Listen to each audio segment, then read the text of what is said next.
এই পুরুষোত্তম ব্রতে কি করণীয়, কি অকরণীয়, কি গ্রহণীয়, কি গ্রহণীয় নয়, এই সমস্ত বিষয়বস্তুগুলো যদিও আমরা গুরু বৈষ্ণবের মুখে একাধিকবার সেগুলো শ্রবণ করেছি, তথাপিও কিছু কিছু কথা আছে যেগুলো আমাদের পুনরুক্তি করতে হয়, তা না হলে জিনিসটা ঠিক ক্লিয়ার হয় না।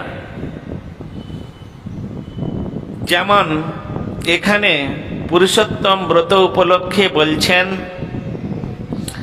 যে এই পুরুষোত্তম মাসকৃত আমরা কি পরিত্যাগ করব। পরিত্যাগ তো অনেক কিছু করতে বলেছেন এখানে।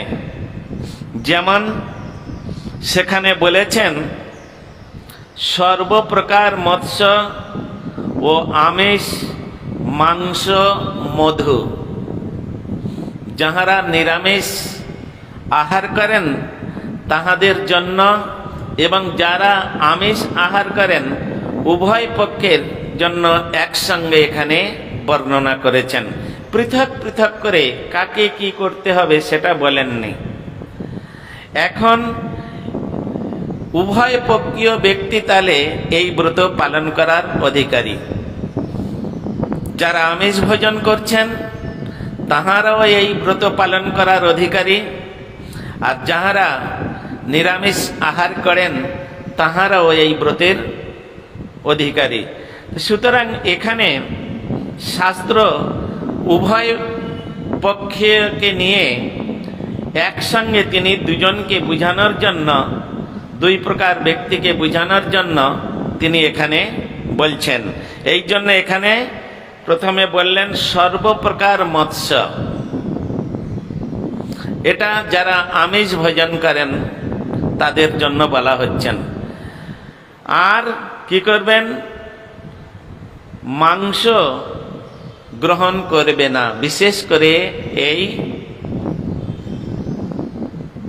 পুরুষোত্তম ব্রত মাসে। মধু আহার করবে না উভয় পক্ষীয়, যারা নিরামিষ আহার করেন এবং যারা আমিষ আহার করেন তাহারা উভয় পক্ষীয় ব্যক্তি মধু কখনো খাবেন না এই মাসে। এখন আপনারা আমাকে প্রশ্ন করতে পারেন, মহারাজ আমরা যে প্রত্যহ রাধা গোবিন্দের পূজা করি আর সেই পূজার সময় পঞ্চামৃত দিয়ে তাকে স্নান করানোর কথা শাস্ত্রে উল্লেখিত আছে, তা পঞ্চামৃত তৈরি করতে গেলে সেখানে তো মধু লাগাতে হবে। তাহলে আমরা কি করব? সেখানে বলছেন যখন পঞ্চামৃত পাঁচটা বস্তুকে একসঙ্গে সম্মিলিত করা হলো তখন ওটার মধু থাকলো না, নামান্তকরণ হয়ে গেল পঞ্চামৃত। কোন এক ব্যক্তি তিনি বলছেন ভাদ্রে তো দধি খেতে নাই, ভাদ্র মাসে দধি খেতে নাই, আশ্বিনে দুগ্ধ খেতে নাই চাতুর্মাস্য ব্রতেতে। তাহলে সুতরাং যদি কোনো জায়গায় কোনো বিষ্ণু মন্দিরে, ভগবত মন্দিরে শালগ্রাম শিলাকে পঞ্চামৃত তৈরি করা হয়েছে, সুতরাং তিনি বলছেন ওই পঞ্চামৃত খাওয়া যাবে না বা ওই স্নান জল খাওয়া যাবে না। গুরু মহারাজ বললেন তার হরিকথার মধ্যে, ওটা একটা মূর্খ নয়, মহামূর্খ। ওটা একটা মূর্খ নয়, ওটা হচ্ছে মহামূর্খ। কেন?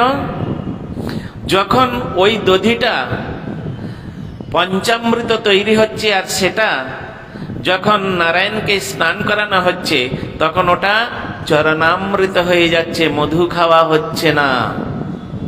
যদি তাই হয় তাহলে দুধ থেকে তো সমস্ত বস্তু তৈরি হচ্ছে, পরমান্নটা তৈরি হচ্ছে, ওটাও খাওয়া যাবে না। মিষ্টিটা তৈরি হচ্ছে, দধি তৈরি হচ্ছে, ছানা তৈরি হচ্ছে, কিছুই খাওয়া যাবে না। বিচারটা ঠিক ওই রকম নয়। শাস্ত্রে যেটা নির্দিষ্ট করে দিয়েছেন এই বস্তুটা চলবে না, ওটা বাদ দিতেই হবে। এই জন্য মধু। আর এখানে বলছেন কুল কর্কটি ফল। কুল কর্কটি ফল জানেন? ছোট ছোট এরকম টাইপের এক প্রকার কুল হয়, হ্যাঁ, ওটা এই মাসে খাওয়া নিষেধ করছেন, ওটা খাওয়া যাবে না। রাই সরসপ, দুই রকম সরষে আছে, এখানে রাই সরসপের কথা বলা হয়েছে। এবং সমস্ত মাদক দ্রব্য পরিত্যাগ করিবে। পান, চা, সিগারেট, বিড়ি এগুলো সব হচ্ছে মাদক দ্রব্য। এই মাসে যদি কেউ ব্রত করেছেন আর চা ভক্ষণ করেন, চা সেবা করেন, তাহলে তার সব কিছু গেল, ইহকাল পরকাল দুটোই গেল। চাওয়াটাও মাদক দ্রব্য, ওটা চলবে না। অনেকের পানের নেশা আছে, পান ভক্ষণ করছে, ওটাও চলবে না। একমাত্র রসনাং তদ অর্পিতে, ভগবানকে যেটা অর্পণ করা হয়েছে সেই বস্তুটাই তিনি গ্রহণ করতে পারেন, এ তদ ব্যতীত অন্য বস্তু গ্রহণ করা চলবে না। সুন্দরভাবে দ্বিদল অর্থাৎ চনকাদি ডাল, এইখানে একটা বিশেষ মতবাদ তৈরি হয়। দ্বিদল মানে দুটো দল থাকবে, একটা জিনিসকে ভাঙলে দুটো দল বেরোবে। সেটা তো প্রত্যেকটা ডালের মধ্যে রয়েছে, ছোলার মধ্যে আছে, মটরের মধ্যে আছে, অড়হর ডাল, মুসারির ডাল, খেসারির ডাল, সব কিছুর মধ্যে ডালকে দ্বিদল বলা হয়।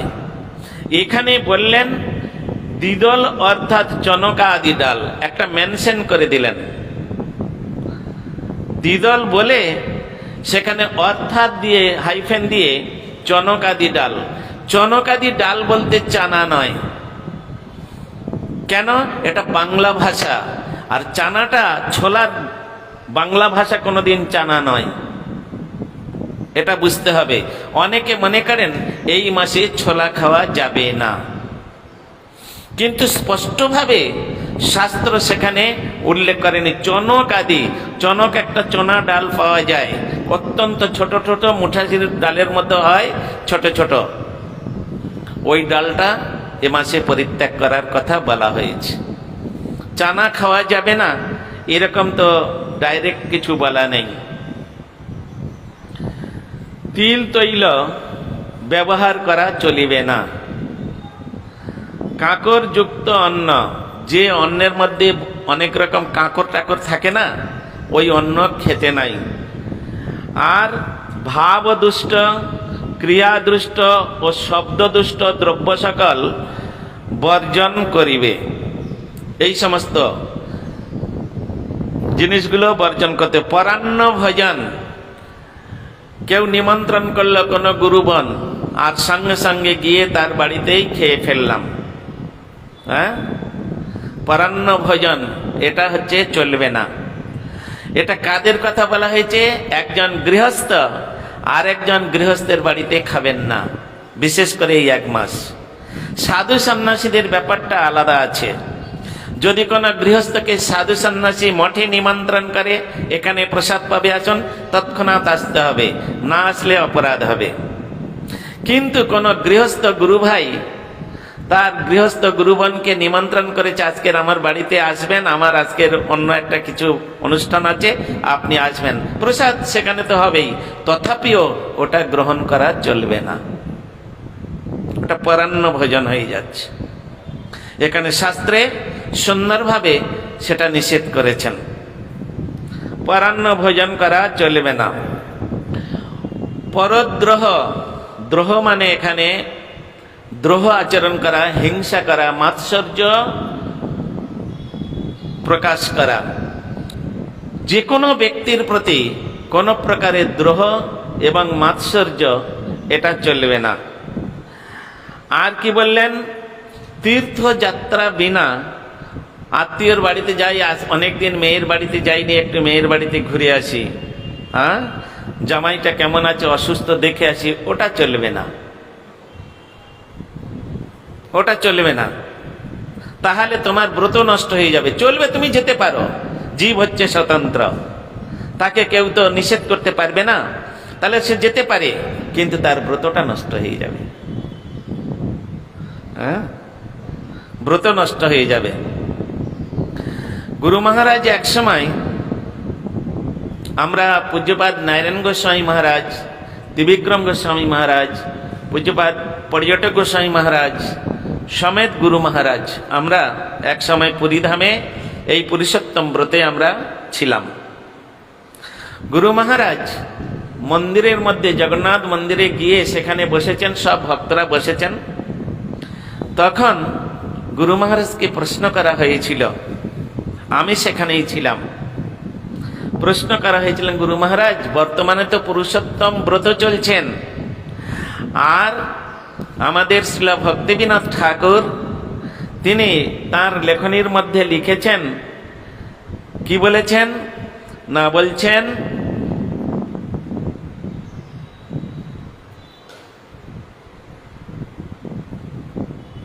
প্রসাদের কথা বলতে গিয়ে সেখানে বলছেন, জগন্নাথের প্রসাদ অন্ন ক্ষেত্রে সর্বকালে মান্য, পাইলেই করিয়ে ভক্ষণ, এ সংকটে আজ্ঞাতব, যাহা মানে ব্রহ্মা শিব, তাহা দিয়া ঘুচাও যন্ত্রণা। কে বললেন?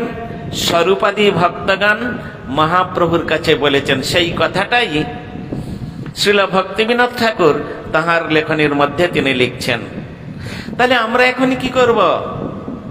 জগন্নাথের প্রসাদকে যদি আমরা উপেক্ষা করি, তাহলে আমাদের প্রসাদের চরণে অপরাধ হয়ে যাচ্ছে। কেন? জগন্নাথের এমন কোন প্রসাদ নেই যার মধ্যে সর্ষে দেয় না, মানে ব্যঞ্জনাদি নাই।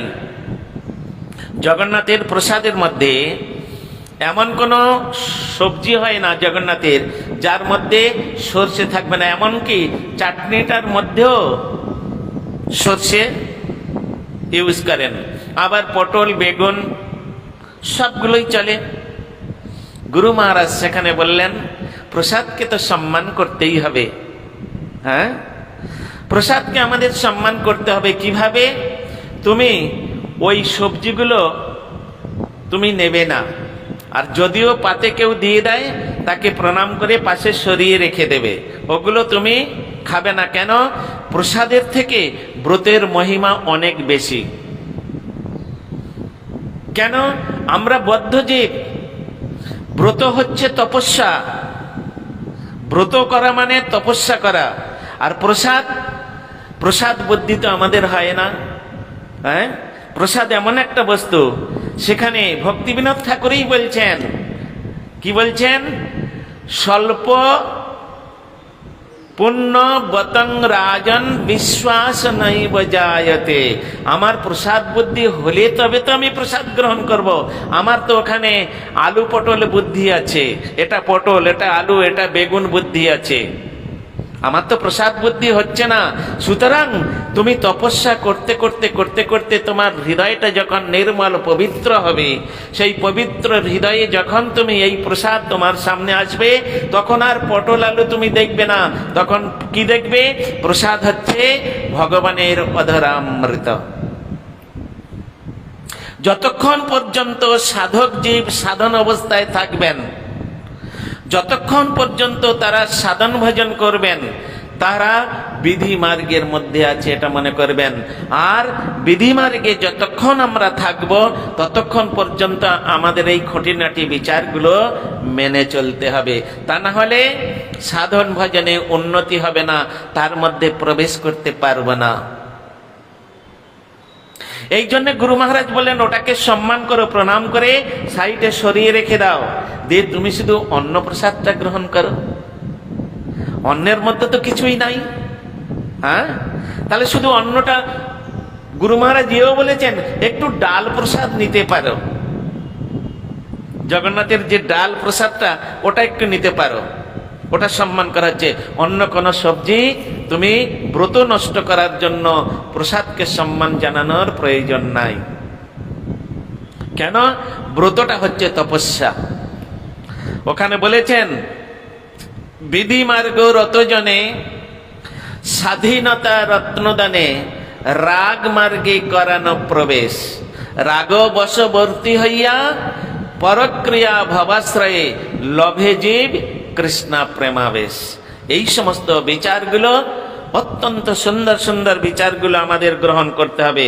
ওই জন্য এখানে ব্রত নষ্ট করার জন্য হয়তো জামাইয়ের অসুখ করেছে বা অন্য কিছু কোনো আত্মীয় স্বজনের বাড়িতে যেতে হবে, এরকম কোন রকম ভাবে যাবে না। কেন? জামাই মরে যাক, তাতে কোনো দুঃখ নাই, কিন্তু ব্রত ভঙ্গ করলে আমি যে চরম দুঃখের মধ্যে নিমজ্জিত হব। হ্যাঁ, আমি একটা কথা বলেছিলাম এক সময়, কোন একবার প্রভুপাদের একজন শিষ্য ছিলেন, জগৎগুরু ছিল প্রভুপাদ ভক্তি সিদ্ধান্ত সরস্বতী গোস্বামী ঠাকুরের আশ্রিত এক শিষ্য ছিলেন। তিনি খুব 40 বছর ধরে তিনি সাধন ভজন করছেন প্রভুপাদের চরণাশ্রয় করে। হঠাৎ তার শরীর অত্যন্ত অসুস্থ হয়ে পড়েছে। ডাক্তার বলেছে, তুমি যদি আমিষ ভক্ষণ করো তাহলে তোমার এই রোগ সারতে পারে আর আমি তোমায় চিকিৎসা করতে পারি। তিনি বললেন, ডাক্তারবাবু, আমি 40 বছর ধরে এই ধর্ম পালন করে আসছি, আমি প্রসাদ সেবা করে আসছি, গুরুপদাশ্রয় করেছি, আমি কেমন করে এই আমিষ গ্রহণ করব? হ্যাঁ, অন্য কোনো ব্যবস্থা নেই? হ্যাঁ, আপনারা সাধু হয়েছেন, বৈষ্ণব হয়েছেন, গোঁড়ামি আপনাদের এই সমস্ত, যান, আপনাকে আমি চিকিৎসা করব না। রাগ করছেন কেন ডাক্তারবাবু? হ্যাঁ, ওইগুলো কি খাবার? আর কি কোনো খাবার নেই? আপনি আমাকে যথারীতি ওষুধ প্রদান করুন, মাখন খেতে বলুন, আমি খাবো, কিন্তু আমিষটা কেন খেতে হবে? বলে, আমি তাহলে আপনারা চিকিৎসা করব না। এই যখন বলেছেন আমি আর আপনার চিকিৎসা করব না, চেঞ্জারটা চেঞ্জ করতে হবে।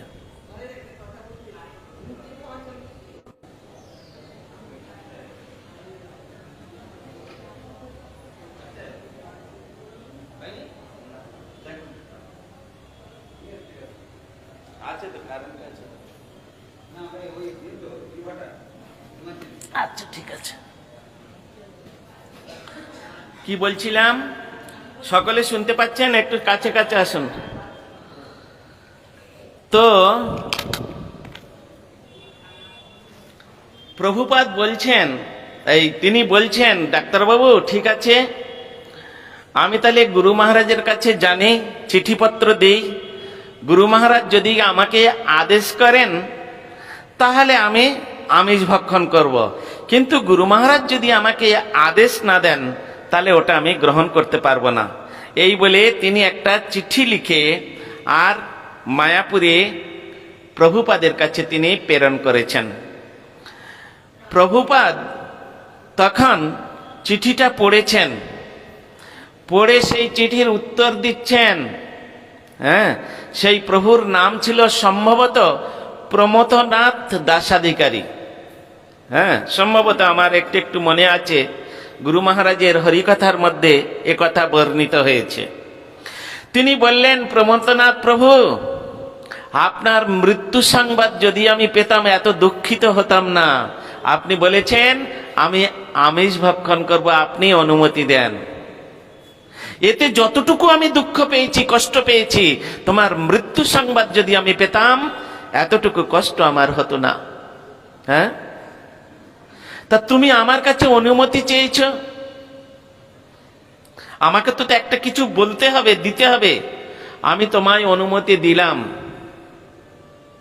তুমি আমিষ ভক্ষণ করো। পূর্বে ডাক্তারকে জিজ্ঞাসা করবে, আমি যদি আমিষ ভক্ষণ করি জীবনে আমার শরীরে আর কোনো রোগ আসবে না তো? আমি সম্পূর্ণ সুস্থ হয়ে যাব তো? যদি ডাক্তার গ্যারেন্টি দেয় যে হ্যাঁ, তা না হলে করো না। এই বলে তিনি কি করলেন, সঙ্গে সঙ্গে প্রভুপাদ আর তিনি চিঠিটা নিয়ে আর ডাক্তারের কাছে গিয়েছে।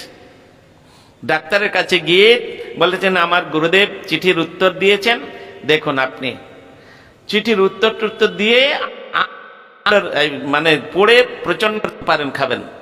এই বলে পাঠিয়ে, ব্যাস 2 মাস তিনি এই ওষুধ খাওয়াতে আর ওই সমস্ত রিল্যাক্স করাতে বেচা একদম সম্পূর্ণ সুস্থ হয়ে গেছে, সম্পূর্ণ সুস্থ হয়ে গেছে। তখন ডাক্তারের কাছে গেছে, ডাক্তারবাবু জামাই মরে যাক ক্ষতি নাই, কিন্তু ব্রত ঠিক রাখতে হবে। হ্যাঁ, একাদশীর মহিমার মধ্যে বলা আছে, রুক্মাঙ্গদ রাজার কথা আপনারা পড়েছেন। হ্যাঁ, ছেলেকে নিজে হাতে বলি দেবে, তাও তিনি একাদশীর ব্রত ভঙ্গ করবে না। কি একাদশী ব্রত ভঙ্গ করবে না। আমার পুত্র মরে যায় যাক, আমার যা হয় হোক, হ্যাঁ, কিন্তু আমি জীবনে কোনোদিন যে ব্রত সংকল্প করে ব্রত ধারণ করেছি, ওই ব্রত আমি কোনোদিন ত্যাগ করব না। এটা হচ্ছে নিষ্ঠা। এই রকম নিষ্ঠা না থাকলে ভগবানকে পাওয়া যাবে না।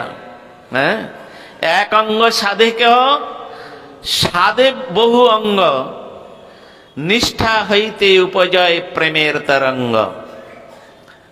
ভজনে নিষ্ঠা থাকতে হবে, গুরু বৈষ্ণবের প্রতি নিষ্ঠা থাকতে হবে, ধামের প্রতি মঠের প্রতি নিষ্ঠা থাকতে হবে। যদি নিষ্ঠা না থাকে তাহলে প্রমোশন কোনোদিন পাওয়া যাবে না। এত সুন্দর সুন্দর বিচারগুলো এখানে বললেন। তাই এখানে বললেন যে পরদেশে গমন পরিত্যাগ করিবে। পুরুষোত্তম মাসে দেবতা, বেদ, গুরু, গো, ব্রতী এবং স্ত্রীলোক, রাজা ও মহজ্জনের কখনো নিন্দা করিবে না। হ্যাঁ, ব্রত করলাম আর স্বামী স্ত্রীর মধ্যেই ঝগড়া করলাম, ঠিক আছে, ব্রতটা খুব সুন্দরভাবে পালন হবে, তাই নয়? তাই তো, এইরকম যেন কোনো কালে না হয়।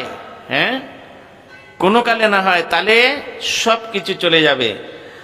আর এখানে কি বলছেন, জন্তুর অঙ্গদ্ভূত চূর্ণ হচ্ছেন আমিষ। আমিষ কাকে বলবেন? আমিষ কাকে বলা হয় শুনে রাখুন, এগুলো শোনা দরকার আপনাদের। আমিষ ও ফলের মধ্যে জাম্বির হচ্ছে, অর্থাৎ গোড়া লেবু যেটাকে বলা হয়, ওটা হচ্ছে আমিষ।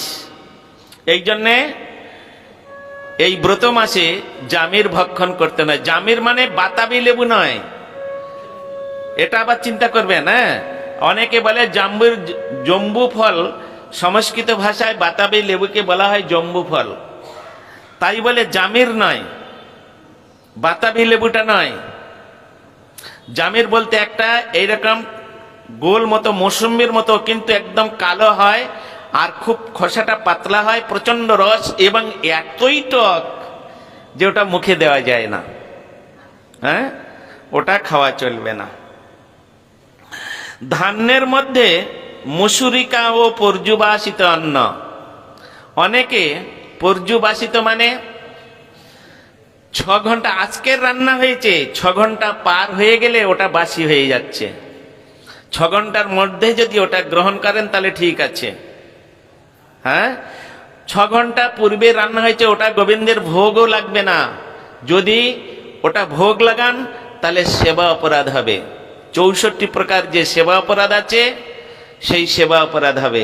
এই জন্য পর্যুবাসিত অন্ন। আর ওটা ভগবানকে তো নিবেদন করা চলছে না, আর ওই আমাকেও খাওয়া যাবে না। অনেকে আজকের অন্ন বেশি হয়েছে, জল ঢেলে রেখে দিল, কালকের খেলো। হ্যাঁ, এটা কখনোই ব্রত মাসে চলবে না। এটা কেন?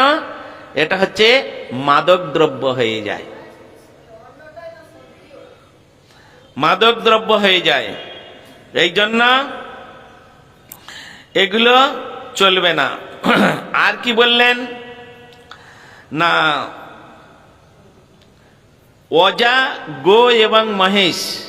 অজা মানে ছাগল, গো মানে গরু এবং মহিষ, এদের দুধ একমাত্র এই মাসে চলবে। এই যে আমরা প্যাকেট দুধ ব্যবহার করি, গুঁড়ো দুধ ব্যবহার করি, এটা কিন্তু ব্রত মাসে চলবে না। হ্যাঁ, ব্রাহ্মণের বিকৃত সর্বপ্রকার লবণ ও ভূমিজাত লবণ, ত্রাম্য পাত্রস্থিত গব্য, চর্মস্থিত জল ও নিজের জন্য পাচিত অন্ন আমিষের মধ্যে গণ্য হইবে। তাহলে আমিষ হচ্ছে, দেখুন আপনি কি করলেন, একটা হাঁড়ির মধ্যে আতপ চাল দিলেন, আলু দিলেন, অন্যান্য পেঁপে ইত্যাদি দিলেন, দিয়ে রান্না করলেন। তো তাহলে রান্না করে ওটা খেলে কি হবে? আমিষ ভোজন করা হবে। আমরা অনেকে হবিষ্যান্ন করে খাই, তাই নয়? গুরু মহারাজ এটা অনেকবার নিষেধ করেছেন, এরকম তোমরা করবে না। হবিষ্যান্ন তাকেই বলা হচ্ছে ঠাকুরের 5 প্রকার সবজি দিয়ে সুস্বাদু অন্ন করে ভোগ লাগাও, আর ভোগ লাগিয়ে সেটাকে মাধুকরী মাখাও, মাধুকরী মাখিয়ে তুমি সেবা করো, তাহলে তোমার হবিষ্যান্ন গ্রহণের ফল লাভ হবে। তুমি যদি ওই প্রকার, কারণ ঠাকুরকে তো তুমি ওই রকম দিতে পারো না। হ্যাঁ, একটা হাঁড়ির মধ্যে আতপ চাল সিদ্ধ করে আর আলু সিদ্ধ করে পেঁপে সিদ্ধ করে গোবিন্দকে দিতে পারো কি? গোবিন্দ ওটা পছন্দ করবে কি? তাহলে গোবিন্দকে বলছেন যেটা গোবিন্দের পছন্দ সেটা গোবিন্দকে দিয়ে সেই প্রসাদ তুমি গ্রহণ করো। যেটা গোবিন্দের পছন্দ নয়, গোবিন্দের যেটা প্রতিবিধান হবে না, সেটা তুমি গোবিন্দকে দেবে না। আর তদুপরি এই যে অন্নটা রান্না হচ্ছে, এটা নিজের উদ্দেশ্যে রান্না হচ্ছে, ভগবানের উদ্দেশ্যে হচ্ছে না। অনেকে বলে আমি তো ভগবানকে দিয়েই খাই, তাও হবে না, উদ্দেশ্য হচ্ছে তোমার। আর এইখানে বলছেন দেখুন, নিজের জন্য পাচিত অন্ন আমিষের মধ্যে পরিগণিত হইবে। জানেন আপনারা, এটা শুনেছেন?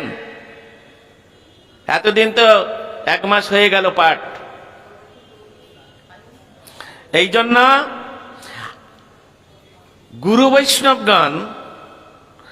বৈষ্ণবগণ তাহারা অন্য কিছু গ্রহণ করেন না, তাহারা প্রসাদ গ্রহণ করেন মাত্র। হরে কৃষ্ণ। তাহারা প্রসাদ গ্রহণ করেন, ভগবানের নিবেদিত বস্তু তারা গ্রহণ করেন। সেখানে ডাল ভাত রুটি তরকারি এই সমস্ত বিচার যদি আসে, তাহলে সেখানে ব্যাপারটা অন্যরকম হচ্ছে। এই জন্য নিজের জন্য যে বস্তুটা রান্না হবে বা যে জিনিসটা তৈরি হবে, ওটা আমিষের মধ্যে পরিগণিত হবে, শুধু ব্রত মাসে নয়। কারণ গীতার মধ্যে স্বয়ং ভগবান তিনি বললেন, যজ্ঞা শিষ্ট সোন সন্ত মুচ্চন্তি সর্বকিল্লিশৈ ভুঞ্জতে তে অঘং পাপা পচন্তি য আত্মকারণাৎ।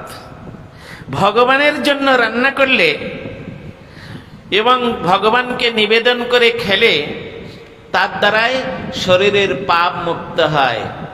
আত্মকারণাৎ, নিজের জন্য যারা রান্না করে খায় তারা প্রতি গ্রাসে গ্রাসে পাপ ভক্ষণ করে।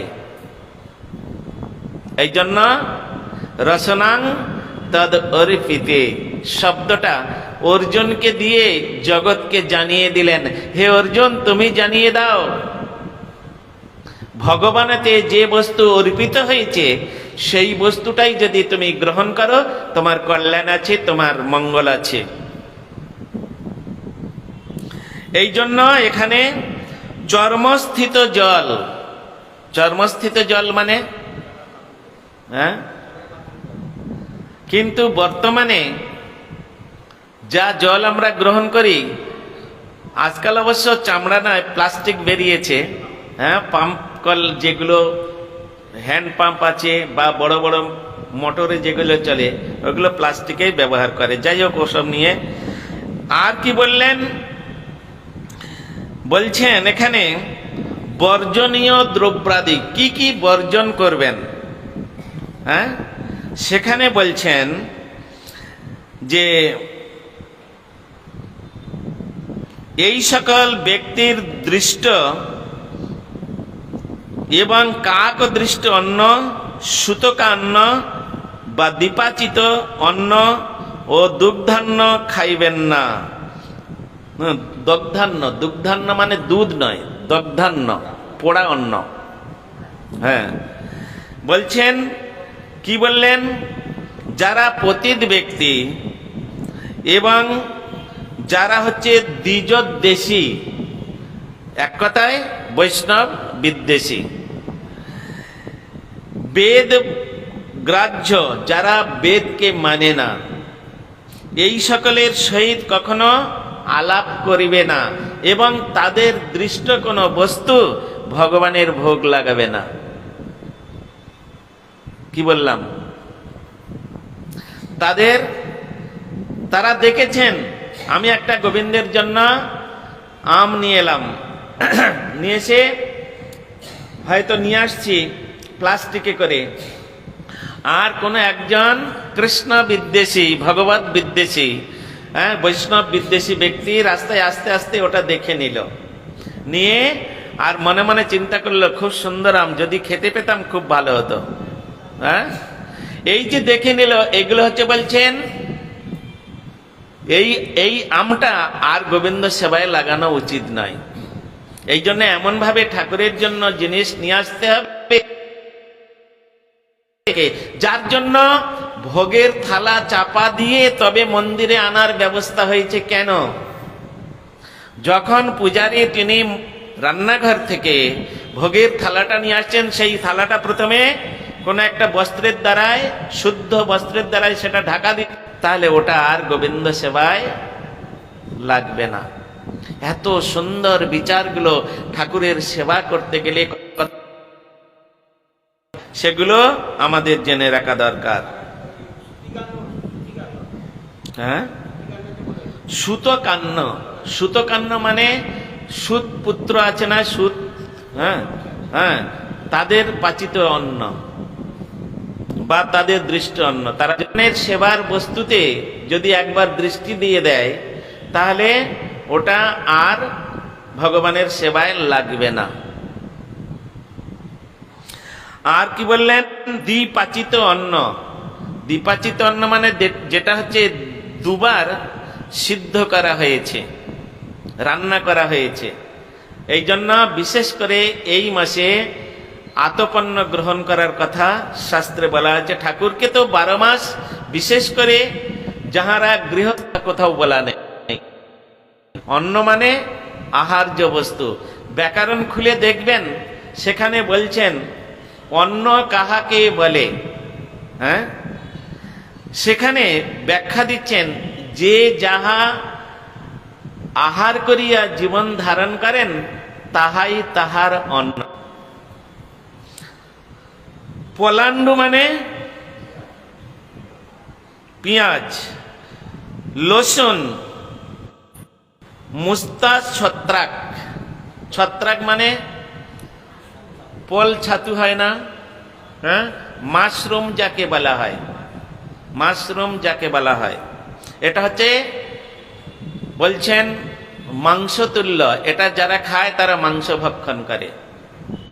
এই শ্রাদ্ধেতে ভূমিদান, শয্যাদান, গাভী দান, এই সমস্ত দানের ব্যাপার আছে। তো তিনি বললেন আমি তো জমিদার লোক, আমি ওই গাভীর বদলে টাকা দেব কেন? আমি একটা সুন্দর গাভী দেব, আমি শয্যা দেব, আমি ভূমির বদলে টাকা দিব কেন? আমি ভূমি দান করব। এই বলে যে পুরোহিত তিনি পূজা করার জন্য, তার শ্রাদ্ধাদি করার জন্য গিয়েছেন, এখন চিন্তা করলেন সেই জমিদার সকলে তো এমনি গরু দান করে, আমি একটি স্বর্ণ গাভী দান করব। হ্যাঁ, আমি একটি স্বর্ণ গাভী দান করব। এই বলে তিনি শেখরার দোকান থেকে একটা সুন্দর, হ্যাঁ, প্রায় 4-5 ভরি বা আরো অনেক বেশি সোনা দিয়ে, আর তিনি একটা অপরূপ সুন্দর গাভী মূর্তি তৈরি করে সেইটা ওই যে যজ্ঞ হয়, যজ্ঞে উৎসর্গিত করে আর সেই ব্রাহ্মণকে দান করেছে। মনুসংহিতার কথা, এটা আমার কথা নয়। দান করেছেন। আর দান করার পরে তিনি কি করেছেন? ওই ব্রাহ্মণ, গরিব ব্রাহ্মণ, ভিখারি ব্রাহ্মণ, সে ওই সোনার গাভীটা নিয়ে কি করবে? সে চিন্তা করছে আমি যদি এই গাভীটাকে বিক্রি করে দিই, যা টাকা পাবো, যা পয়সা পাবো, আমার অনেক দিন বসে বসে চলে যাবে, আমার আর কোনো চিন্তা নেই। এই বলে উনি কি করেছেন? ওই গাভীটা নিয়ে গিয়ে আর একটা স্বর্ণ দোকানে বিক্রয় করেছেন। স্বর্ণ দোকানি যিনি গাভীটা কিনেছেন তিনি কি শোকেসে সাজিয়ে রাখার জন্য কিনেছেন? তিনি তাই দিকে অলংকার তৈরি করবেন। তার অলংকার তৈরি করতে হলে সেটাকে দ্বিখণ্ডিত করতে হবে। কিন্তু এই গাভীটা যজ্ঞে উৎসর্গিত হয়েছে। তাই আজকের যখন সেই বণিক, বণিকের মধ্যে দুটো ভাগ আছে, একটা হচ্ছে গন্ধ বণিক, একটা হচ্ছে শিল্পী বা স্বর্ণ বণিক। একটা হচ্ছে গন্ধ বণিক। এই গন্ধ বণিকের হাতের জল হচ্ছে অপবিত্র। এদের হাতে জল খেলে মুসলমানের হাতের জল খাওয়া হবে। মুসলমানের হাতে জল খেলে যা অবস্থা হয়, এই গন্ধ বণিকের হাতের জল খেলে ওই একই ফল লাভ হবে। বলে কেন? না, তিনি ওই বণিকের দোকানে বিক্রয় করেছিলেন গাভীটা, আর উনি যখন ছেনি হাতুড়ি দিয়ে যখন ওটাকে দ্বিখণ্ডিত করতে গিয়েছে, আর সঙ্গে সঙ্গে ওর থেকে ফেনকির ছেড়ে রক্ত বেরিয়েছিল। রক্ত বেরিয়েছিল, আর রক্ত দেখে ও তো ঘাবড়ে গেছে। আরে আমি তো হিন্দু, আর এটা সেগুলো লুকিয়ে রেখেছিল, গাভীটাকে লুকিয়ে রেখেছিল। তা যখন ওইখান থেকে রক্তের স্রোত বেরিয়েছিল, সেই রক্তের স্রোতের মধ্যে মুসুরি ডালের উৎপত্তি হয়েছিল। ভালো করে শুনে রাখুন। মুসুরি পেঁয়াজের নাম পলাণ্ড, এই জন্য এগুলো সব আমিষ বস্তু। আর তার মধ্যে ওই যে রসুনের যে লোম এবং হাড় দিয়ে তৈরি হয়েছে, এই রকম ভাবে নানা রকম হাড় দিয়ে তৈরি হয়েছে। এই কি বলে, ওর যে গায়ের লোম দিয়ে তৈরি হয়েছে এই যে ছত্রাক, মাশরুম যেটাকে বলা হয়। এই জন্য এগুলো সর্বতভাবে সাধক সাধিকাগণ কোনোদিন তো গ্রহণ করবেন না। ভগবান পেঁয়াজের এক নাম হচ্ছে পলান্ডু, লসুন আর ছত্রাক মাশরুম, গাজর, নালিতা আমার জানা নাই। নালিতা মানে জানেন আপনারা কেউ? নালিতা মানে কোন একটা তিতো জাতীয় বস্তু। সাধক সাধিকাগণ যারা তারা বর্জন করিবে। পুরুষোত্তম মাস বিগত হইলে ওই বর্জিত দ্রব্য সকল ব্রাহ্মণকে দিয়া ভক্ষণ করিবে। যারা আমিষ খায় তাদের